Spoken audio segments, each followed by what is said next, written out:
owns your biological evidence? Hello and thanks for joining us. I'm Laurel Hess and this is Comcast Newsmakers. Joining me now is a criminal defense trial attorney and the founder of Rockind Law, Neil Rockind. Thank you so much for joining us today. It's my pleasure. Thank you for having me. Biological evidence, what are we talking about? Fingerprints, blood, urine, DNA, all those good things that come out and off of our bodies. I would think we own them. Yes, we're talking about anything that contains our genes, our DNA, our genotype, anything at all from which that we produce or that tells somebody else by looking at it, you know, what's in our body, how sick we are, how healthy we are, what our DNA looks like. And yes, we own it. Why does that matter? How did this all come to be? And tell me a little bit about how you got involved trying really to get what, a vial of blood back for someone who it belonged to. Yes.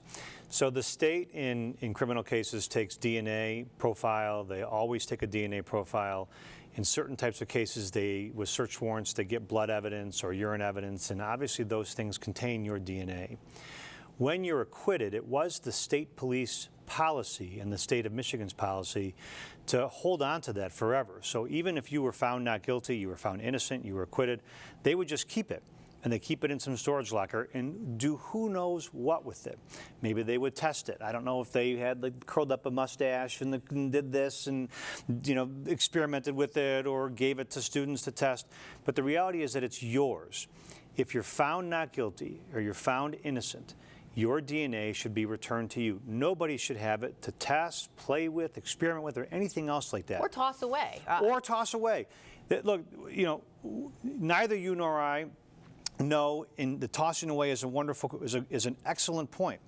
We don't know how they dispose of evidence at the state police crime lab. I don't know if they put it in a bag and throw it out in a dumpster. I don't know if there's somebody that roots through the trash there. I'm not suggesting somebody wants to, but the reality is that nobody's entitled to our DNA, which is our property. It is ours. God gave it to us. It's ours. Not everybody believes this, or used to believe this, however, because you actually had to fight in court to have this DNA returned to one of your clients. Right. So because there was this long-standing policy, what we first did was we actually contacted the state police. I almost didn't even give it a second thought. Like, we wrote them a letter saying, look, our client was acquitted and found not guilty. Return the blood evidence, and we got some response back that they were just going to keep it on file. So then we had to go to court and actually seek a court order to have it returned. It seems so elementary, except sometimes the simplest things are the hardest things to get done.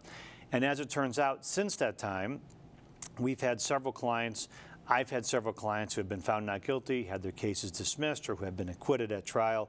And now the policy's changed. They're actually just volunteering to return the blood evidence. So we've made a difference. This isn't sort of a new law or anything like that. Is it just sort of a general policy now that the state police follows? I would say so, but there should be a law.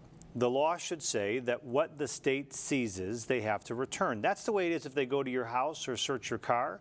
If they search for your car and they happen to seize your purse or your wallet, and you win the case, they have to return your purse and wallet. And to be honest with you, your DNA is a lot more valuable to you and to me and but who knows, in 10 or 15 years, much more valuable than a purse or a wallet. I'm sure you have very nice purses and wallets.